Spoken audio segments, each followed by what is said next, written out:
친구들 학습 교육할 때 너희들이 찬양 중에 제일 잘하는 찬양이 뭐냐라고 물어보니까 나는 예배자입니다래요. 그래서 오늘 이 친구들이 같이 있어서 이 찬양을 함께 불러봤습니다.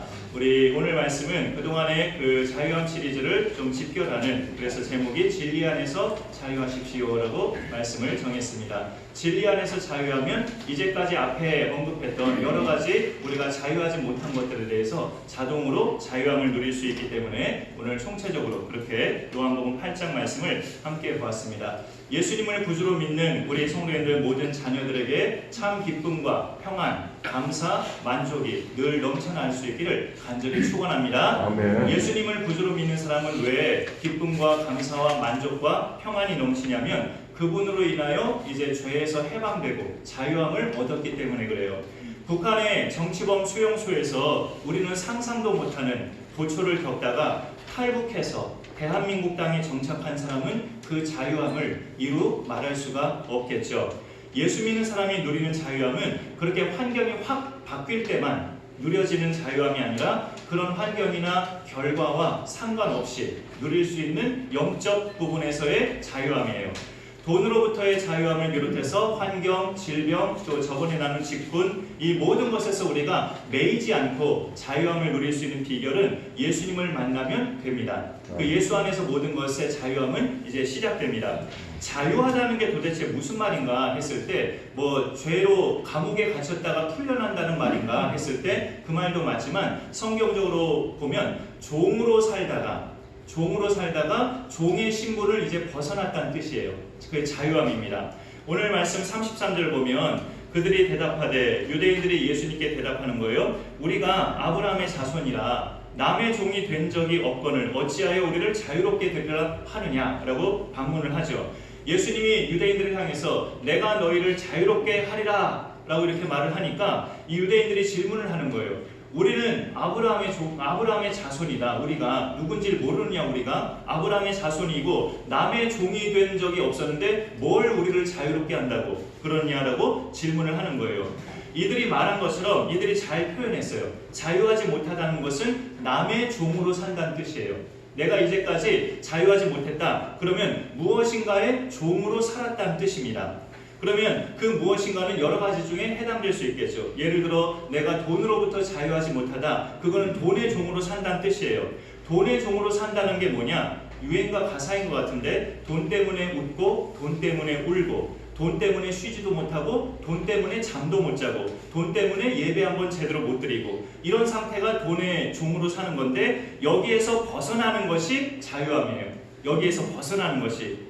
사실 먹고 살아야 되고 한두 푼도 아닌 대출도 빨리 갚아야 되는 사람은 밤낮으로 일할 수밖에 없어요. 제가 앞서 말한 이런 이야기를 함부로 할 수 없어요. 그러나 오늘 말씀 31절에 보니까 그러므로 예수께서 자기를 믿은 유대인들에게 너희가 내 말에 거하면 참으로 내 제자가 되고 너희가 내 말에 거하면 참으로 나를 믿는 사람이란 뜻이에요. 너희가 내 말에 거하면 그 말의 뜻은 예수님 말씀이 내 속에 들어오면 예수님 말씀이 여러분 마음속에 들어가면 여러분은 참으로 예수님 제자가 되고 그게 진짜 예수 믿는 거라는 거죠. 그래서 예수님의 말씀이 내 안에 들어오는 방법은 그분이 하신 말씀마다 내가 그대로 믿고 그대로 사는 겁니다.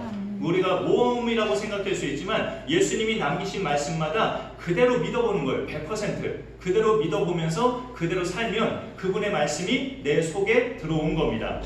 예수님이 하신 말씀 중에 그럼 어떤 말씀이 있을까요? 내일을 위하여 염려하지 말라. 먹을 것, 너희 하늘 아버지께서 먹을 것, 마실 것, 입을 것, 이 모든 것이 너희에게 있어야 할 줄을 아시느니라.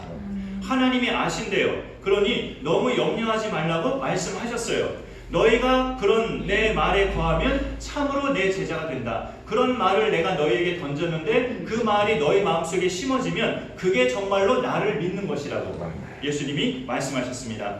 우리가 이런 믿음을 가지려면 버려야 할 것들이 있어요. 뭘 버려야 하냐면 나한테 자꾸 최면수를 거는 거. 나한테 자꾸 최면수를 거는 걸 버려야 돼요. 내 처지는 이래. 나는 어려워. 예수 믿어도 내 처지는 다른 성도들과 달라. 하나님 말씀이 어쩌고 저쩌고 해도 내 처지는 그 말씀대로 살기 어려워. 자꾸 자기한테 최면을 거는 그리스도인들이 굉장히 많아요. 집안 식구들 중에 예수 믿는 사람이 나 혼자일 경우는 또 혼자 예배드리는 것도 어떻게 혼자 예배드려, 뭘로 혼자 예배드려, 자꾸 자기한테 최면을 걸면서 결국은 예배를 안 드릴 수도 있죠. 코로나 때문에 상당 기간 비대면 예배를 드릴 때 제대로 드리는 것이 아마 쉽지 않으셨을 거예요. 교회에서 드리는 것보다. 그러나 그 쉽지 않은 이유가 혼자 드리는 이유 때문이라기보다 자기 처지를 너무 내가 앞서가서 그렇게 생각해서 그래요. 오늘은 집에서 예배 드리라고 광고를 하는데 다른 식구들은 믿지도 않는데 나 혼자 내 방에서 달랑 드리나? 나 혼자 썰렁하게 찬송하고 말씀 읽고 그렇게 드리나? 그렇게 드리면 되는 거거든요. 그렇게 드리면 그게 분위기가 어색하고 썰렁하고 또 이렇게 누가 다른 식구가 너 뭐하냐? 라고 이렇게 말할까봐 좀 이렇게 쑥스럽고 그런 것들이 자꾸 나를 엄습할 때 혼자 예배드리는 것을 엄두를 못 내죠. 그런 것들을 자꾸 떨쳐버리고 나한테 최면 거는 것을 자꾸 떨쳐버려야 돼요. 나는 안 돼. 이런 형편에서는 안 돼. 내 처지에서는 안 돼. 라는 이런 최면수를 우리가 떨쳐버려야 그런 믿음을, 예수님 말씀하신 믿음을 그대로 가질 수 있어요. 자기 처지를 비관하는 사람은 하나님 말씀대로 사는 것을 사치라고까지 생각할 수도 있어요. 그렇게 말씀대로 사는 것은 형편이 넉넉한 당신네들이나 그렇게 살 수 있지 나 같은 사람은 하나님 말씀대로 사는 거 사치야 라고까지 생각하는 분들이 계시다고요. 그 사탄이 욥에 대해서 하나님께 했던 말이 있어요. 욥이 어찌 까닭 없이 하나님을 경외하리까? 주께서 그와 그의 집과 그의 모든 소유물에 복을 주셔서 그렇게 하나님을 경외하는 것 아닙니까? 가난하게 만들어 보세요. 질병 걸리게 한번 만들어 보세요. 욥이 과연 하나님을 경외하는지 이렇게 사탄이 욥에게 말을 했어요. 우리가 자꾸 내 처지를 생각하면서 나는 욥처럼 그렇게 기름진 환경도 아니니 하나님 말씀대로 살기 어려워요 라고 한다면 사탄이 욥에 대해서 하나님께 했던 말과 똑같은 말을 내가 하는 거예요. 절대 진리는 하나님 말씀이지 내 처지가 진리는 아닙니다. 절대 진리는 예수님의 말씀이지 내 경험이 진리는 아니에요. 예수님 말씀이 참이고 진리라는 것을 믿으시기 바랍니다. 아멘. 그 믿음이 있으면 자연이 되는 것이 뭐냐면 그 진리 안에서 자유함을 누리며 산다는 것. 오늘 32절에 진리를 알지니 진리가 너희를 자유롭게 하리라. 예수님 말씀은 다 진리이기 때문에 그분의 말씀이 내 안에, 내 심령 안에 들어오면 나는 진리 안에서 자유함을 누릴 수 있어요. 앞서 말씀드린 것처럼 이 자유한다는 것은 더 이상 누구의 종으로, 어떤 것의 종으로, 남의 종으로 살지 않고 이제 내가 떳떳하게 주체의식을 가지고 살아가는 거죠. 그럼 특별히 우리는 어떤 종에서 자유함을 누린다는 뜻일까요? 예수님이 진리를 너희가 알면 그 진리가 너희를 자유롭게 하리라 했는데 뭐에서 특별히 자유함을 누린다는 걸까요? 죄의 종인 상태에서 자유함을 누린다는 거죠. 유대인들이 예수님한테 우리는 아브라함의 자손이라서 남의 종이 된 적이 없다. 역사 이래로. 그런데 뭘 우리한테 자유함을 주겠다고 그러느냐 따져 묻듯이 물으니까 예수님 답변이 34절이에요. 예수께서 대답하시되 진실로 진실로 너희에게 이르노니 죄를 범하는 자마다 누구의 후손이든 재벌의 후손으로 태어났든 타고나기를 귀족이나 상류층으로 타고났어도 죄를 짓는 자마다 죄의 종이라고 말씀하고 있는 거죠. 그 인간의 죄 문제를 해결할 수 있는 길이 열린 것은 죄 없으신 예수님이 십자가에서 피 흘려 죽으신 덕분에 그 길이 열렸어요. 우리 죄 문제가 해결될 수 있는 길은. 그러나 우리 실제로 여기 있는 20-30명의 모든 개개인들이 죄가 씻어지는 비결은 그 예수님을 개인의 구주로 믿을 때, 나 개인의 구주로 믿을 때 씻어집니다. 길을 열어놓으신 분은 십자가에 피 흘려 죽으신 예수께서 만인에게 이제 길을 열어놓으신 거고 죄를 용서받을 수 있는 길을 열어놓으신 거고 실제로 모든 각 사람의 죄가 용서받는 방법은 나 개인의 구주로 영접하는 순간 내 구주로 믿는 순간에 그 사람 개인의 죄가 씻어지죠. 그리고 나는 이제 그런 사람이 됐습니다. 죄 씻음을 받는 사람이 됐습니다라고 만인 앞에 공표하는 것이 세례입니다. 그리고 그 세례받은 사람이 자신의 죄를 씻어주신 예수님의 피를 잊지 않기 위해서 주기적으로 가지는 것이 성찬입니다. 돈이나 환경, 질병, 또 직분 이 모든 것에서 이 모든 것을 우리가 죄와 상관없이 받고 사용할 때도 있지만 죄와 상관 있게 쓰고 받을 때도 참 많아요. 이 모든 것을 우리가 잘못 사용하고 잘못 받아들일 때 그것은 바로 죄와 상관 있게 됩니다.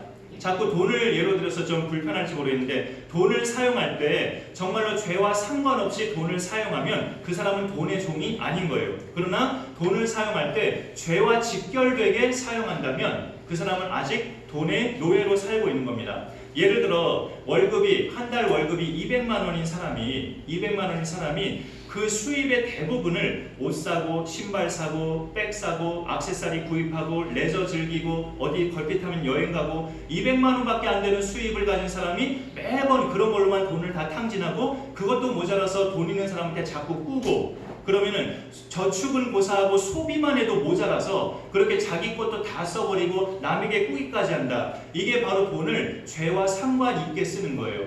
그게 허영심이에요. 허영심. 자기 분수에 맞지 않는 허영심. 돈을 1000만 원 버는 사람처럼 200만 원밖에 안 버는 사람이 그렇게 쓰면 그건 허영심이죠. 맞춰서 쓰는 것이 돈의 노예로 살지 않는 겁니다. 내게 주어진 환경, 또 내 몸의 질병, 내가 받은 직분도 그것을 우리가 어떻게 받느냐에 따라서 죄와 상관있기도 하고 죄와 상관없기도 해요. 내게 주어진 환경이나 내 몸의 질병이나 내게 주어진 직분을 어떻게 받을 때 죄와 상관이 있을까요? 투덜투덜 불만할 때.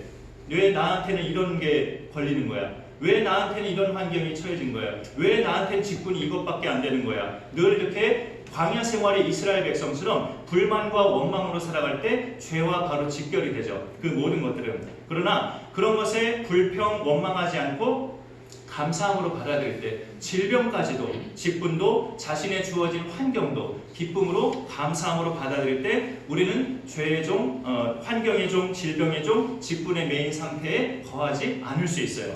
죄와 상관없이 그것을 자유함 속에서 누릴 수 있습니다.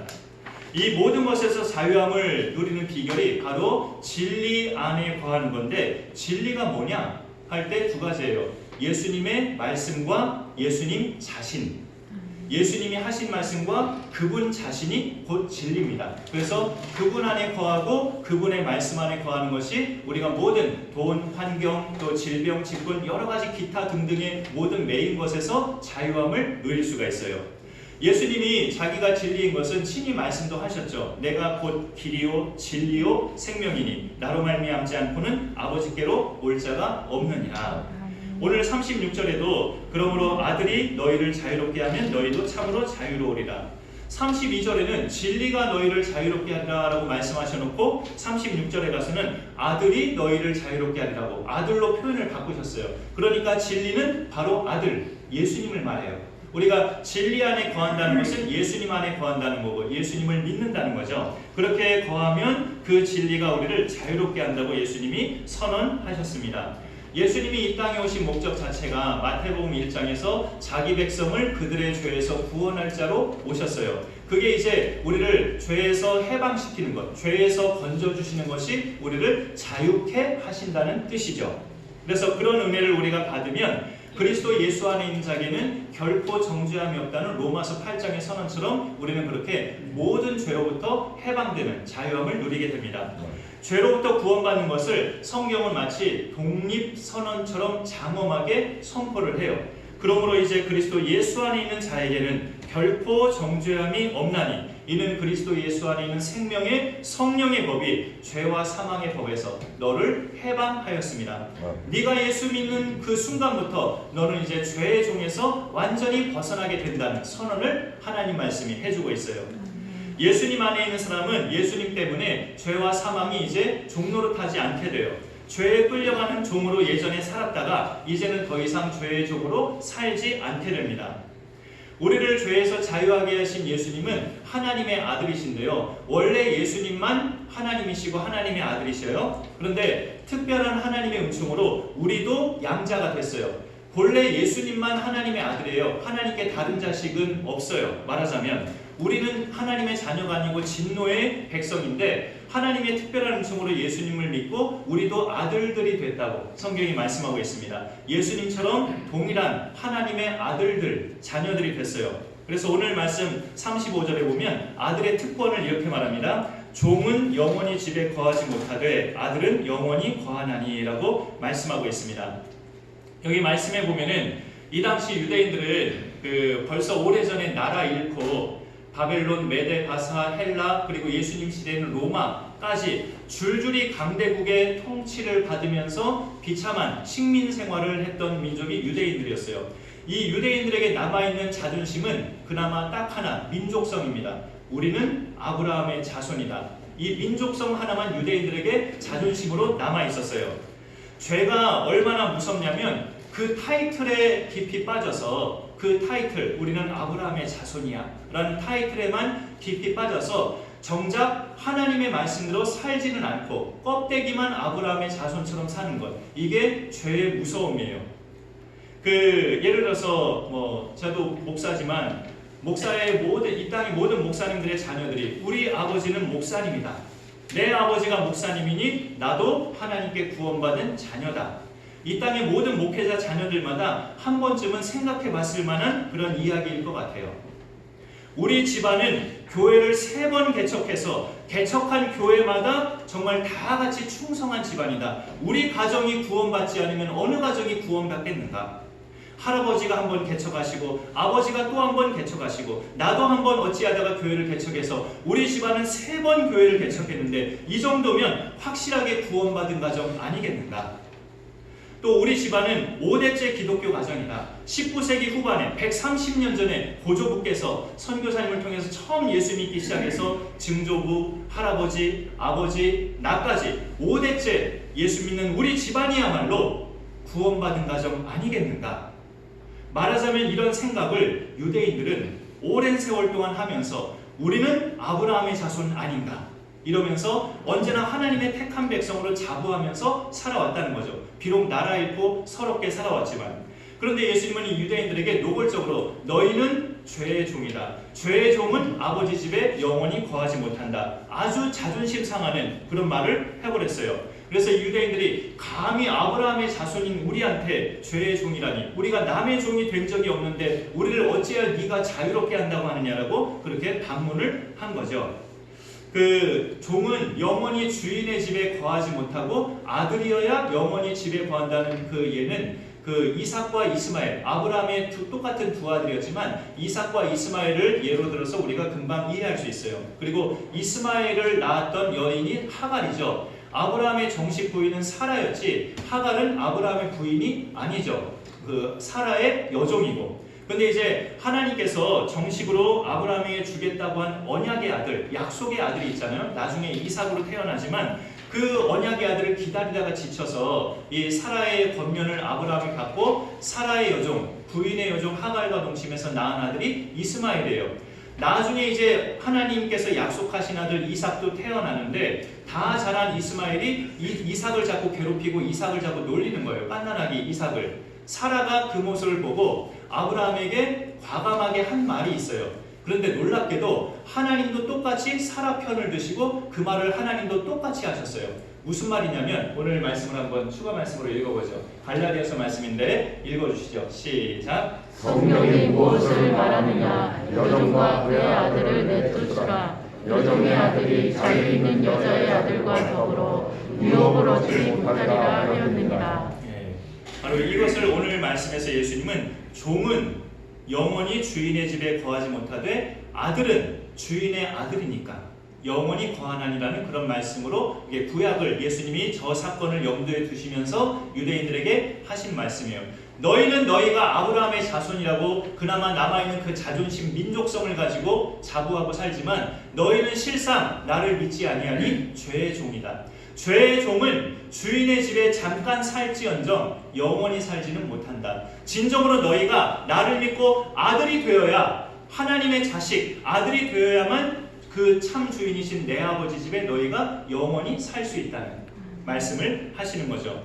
원래는 예수님만이 하나님의 아들이셔서 예수님만 영원히 아버지 집에 사실 수 있는 분이에요. 유일하게. 그러나 하나님의 특별한 은혜로 우리도 예수님처럼 하나님의 아들들을 위해서 아버지 집에 영원히 거할 수 있게 된 거죠. 이 은혜를 입은 사람은 모든 자유함에서 가장 근본적인 자유함, 죄에서 해방되는 자유함을 누리게 됐어요. 그렇다고 우리가 죄를 전혀 안 짓고 사는 건 아니죠. 예수 믿어도 여전히 불리할 때는 거짓말하고 나쁜 말도 하고 누구를 미워하기도 하고 여전히 죄를 지어요. 그러나 그것 때문에 우리의 구원이 취소되거나 하나님이 후회하시거나 우리가 아들들이 됐다가 다시 종이 되거나 그렇게 되지는 않아요. 그 믿는 자가 죄를 지을 때 성경이 약속하고 제시하는 말씀이 있죠. 너희 죄를 자백하면, 너희 죄를 하나님 앞에 자백하면 용서하신다는 약속의 말씀이 있어요. 요한일서에 만일 너희가 너희 죄를 자백하면 미쁘시고 의로우신 하나님께서 우리 모든 죄를 사하시고 우리를 모든 불의에서 깨끗하게 하실 것이요 라고 요한일서에서 약속된 말씀이죠. 이제 믿는 자가 죄를 짓는 것은 그때그때마다 예수님의 이름으로 회개하고 자백하면 하나님이 깨끗하게 씻어주셔서 다시금 죄 없는 상태가 된다고 약속하고 있습니다. 그러니 예수님을 믿는 자는 죄를 지어도 죄의 종으로 살지는 않는 겁니다. 이게 예수님의 말씀이고 예수님의 말씀은 진리이기 때문에 우리가 믿으면 돼요. 믿으면 이 진리가 우리를 자유하게 해서 신앙생활도 율법적으로 하지 않게 됩니다. 신앙생활을 율법적으로 한다는 것은 사실 우리 믿음생활에서 가장 기본이라고 할 수 있는 예배, 성경 읽기, 기도생활, 교회 봉사, 전도 열매 이런 것들이 우리 가운데 정말 생명과 같은 것들이잖아요. 우리가 생명과 같이 여길 만큼 귀한 거지만 또 동시에 이런 신앙생활을 즐겁고 기쁨으로 자원함으로 해야지 매여서 하면 이게 율법이죠. 우리 이 말씀 하나만 더 읽어보고 말씀을 좀 마무리해가죠. 갈라디아서 5장 1절 시작. 그리스도께서 우리를 자유롭게 하려고 자유를 주셨으니 그러므로 굳게 서서 다시는 종의 멍에를 매지 말라. 다시는 종의 멍에를 매지 말라는 건데 종의 멍에를 매지 말라는 종의 멍에는 다시는 죄를 짓지 말라는 뜻도 되지만 율법 때문에 스트레스 받지 말라는 뜻도 돼요. 율법적인 신앙생활로 스트레스 받지 말라. 율법은 예수님이 다 이루셨다. 율법은 말하자면 이런 거예요. 내가 우리 교회에서 이런 직분자인데 예를 들자면 1년 동안 신구약 성경 2독은 해야 되지 않겠는가? 적어도 하루의 기도를 적어도 1시간은 해야 되지 않겠는가? 교회 봉사를 적어도 2가지는 해야 되지 않겠는가? 1년에 적어도 2명은 전도해야 되지 않겠는가? 주일 예배는 물론이고 평일 예배도 온전하게 드려야 되지 않겠는가? 자기 나름대로 그거를 딱 율법으로 정해놓고 그 모든 것을 제대로 하면 마음이 편하고 그 모든 것을 제대로 못하면 마음이 심히 불편하고 다른 성도들이 나를 어떻게 생각할까 불안하고 이게 율법적인 신앙생활이에요. 율법은 예수님이 다 이루셨어요. 그러니 우리는 어떤 기준을 높게 정해놓고 거기에 도달하려고 애쓰면서 그렇게 부담스럽게 신앙생활을 하는 게 아니라 감사함으로, 기쁨으로, 자원함으로, 구원받았다는 은혜의 힘으로 신앙생활을 하는 겁니다. 아멘. 예수님이 우리에게 그렇게 매이지 않는 자유함을 주셨으니 우리는 누리면서 자원함과 감사함이 은혜 받은 대로 생성되면 돼요. 부모의 사랑받으면서 천진난만하게 커가는 이 앞에 아이들처럼 부모의 사랑받으면서 정말 해맑게 천진난만하게 커가는 아이들처럼 그렇게 밝게 웃으시고 걱정거리 떨치시고 서로 예뻐해주면서 그렇게 살아가시면 됩니다. 그런 믿음의 자유함이 우리 모두에게 있기를 간절히 축원합니다. 제가 기도하겠습니다. 하나님 감사합니다.